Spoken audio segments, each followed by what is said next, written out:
Hello YouTube, this is Alexis, and before I get started in my video, I just want to apologize for leaving you guys high and dry about my experience in China. It has been a year since I left. I gave you guys an update, and I am so sorry. I actually went home this summer for 2 months and a half, so that's also another reason why it's been almost a year since I had a video, but again, I'm so sorry and I will do my best to keep you guys more updated because I didn't realize, but my videos, my video that I had before has actually helped a couple of people that are considering coming to Asia. So, again, I'm sorry. Um, yeah. So here, let me get into my video topic for today. So last night I met up with the new fellows in Hangzhou. Hey, shouts out to PIA. And I didn't realize, but they also watched my video before they came, so that's awesome. And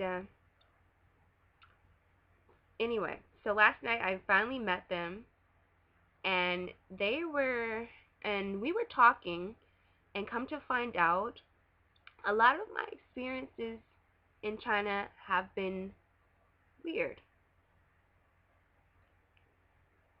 Okay?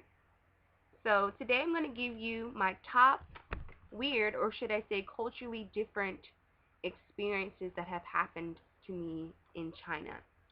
And before I get started in my list, I just want to give you a disclaimer that um, these experiences are not absolute. They're not an overall reflection of China. I've had a good time here. But I just wanted to share with you some of the things that have made me go, and some of the things that have made me go, or some of the things that have made me literally run away and call my mom, like right after it happened. Yeah. Okay. Number one. Over the course of 6 months, 6 birds died in my apartment. At first, I thought they were just flying into my apartment because I had the window open and they bursted through a vent. But come to find out, after like 6 months of living in ignorance, I realized that there was a hole in my office wall behind the curtain.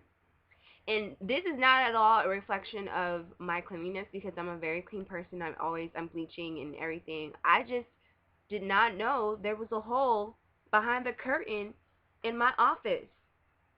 And the last week I was in Hangzhou last time before I went home for winter break. I was cleaning up everything and I was like, why why is there like grass by the window?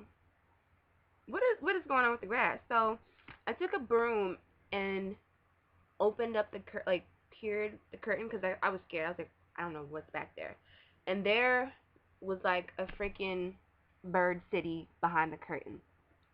And to kind of explain myself, I don't go in my home office. I don't go in the home office very important. I just go in there to grab a book and then I'm out. I don't hang out in there. So this whole time I was just thinking that these birds were flying in through the loose vents in my house, but they were actually flying in through the office wall. And when I discovered that, like I flipped my turkey ish. I called the cleaning staff and they came in and they fixed it. The hole is still a work in progress, but it's patched up. I don't look at birds the same way anymore, especially not in China with the bird flu and stuff going around. Mm-mm. Okay, number two. So on my first day of class, my students asked me if it was okay if they could call me Sweet Chocolate.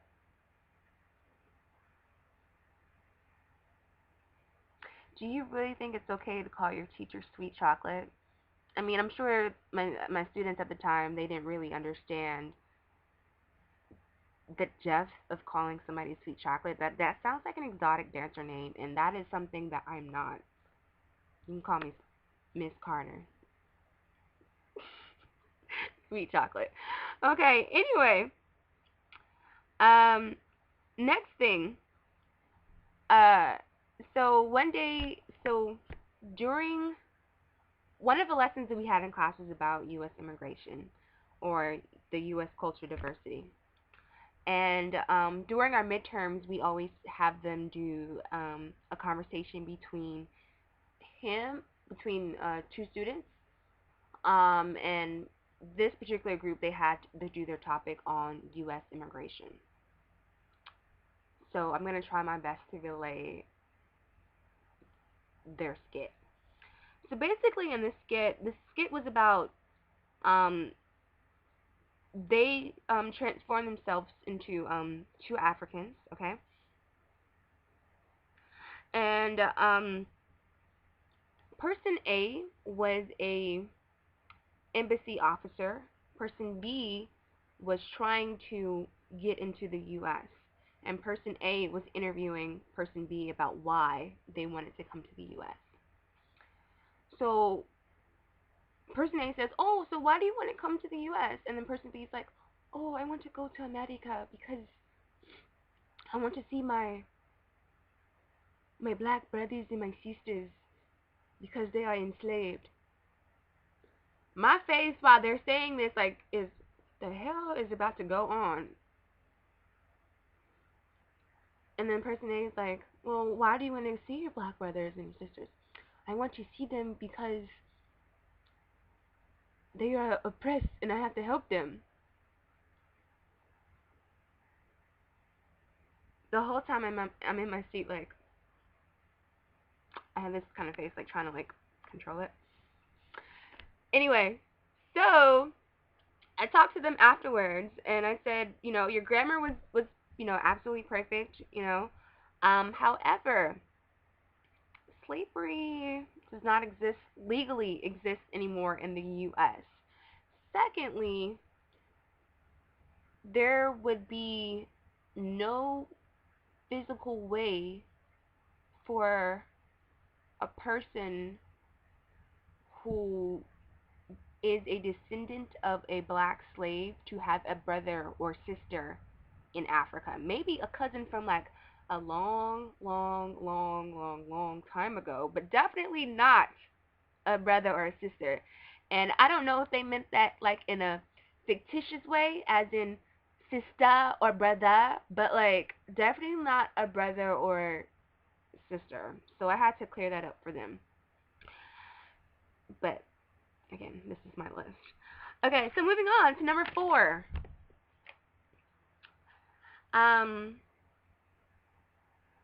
I did do a little bit of dating while I was in China, nothing serious, but I went on a few dates with people out there. And I met a really handsome Ethiopian guy, and he asked me to be his 4th wife. And he was serious about that. I don't know about the rest of you ladies, but I don't share my love. I'm not into polygamy or polyamorous relationships. That is not how I get down. So he got the boot, but that was something that was a little culturally different, So that's why it's on the list. Okay, number 5. Now number 5 definitely made me run in the other direction, and here's why. On 2 separate occasions, I was sexually harassed by Chinese men. And this, I'm not, saying this as this should scare you and like prevent you from coming to China, but this can happen anywhere in the world. But anyway, so I was walking home from the grocery store one day, well, on 2 separate occasions, and these men have pulled down their pants and showed me their A-girl, and I literally was freaked out about that, and that scared me. Um, but from that experience, I have learned to carry my mace and, you know, be in a more open area that's safe. Okay, this part number wait what number am I on? 6? Yeah, I'm on number 6. Okay, so this one is cute. Um, one night I was at a club and the club owner I noticed this cute little stuffed animal. I don't know why you would decorate your club with a stuffed animal, but I saw this stuffed animal and the club owner gave it to me. And now me and him are inseparable. We go to sleep together every night. Okay. Okay, the last thing. This one, I get this question a lot because sometimes Chinese people have a hard time grappling the concept that America is a diverse country. So I've been asked a few times, when did your family move from Africa to the U.S.? Now, I understand that there are some recent people who have moved from Africa to the U.S., but for the majority of Black Americans, um, we did not move. Our ancestors did not move, from Africa to the U.S. That was not voluntary. That was forced because of slavery. So hearing those kind of questions um, just really gives you an opportunity to educate people and let them know more about America. Yeah, but so my usual response to that is, about 300 or 400 years ago, my family was forced to the U.S. to work for about 200 years for free. How about them apples? Anyway, that's it for my top weird things that have happened to me in China. So look out for another video. I will do one. My next video I plan to be is the top beauty items that Black girls need to bring to Asia. Okay, well, until next time, peace, love, and hair grace. Bye!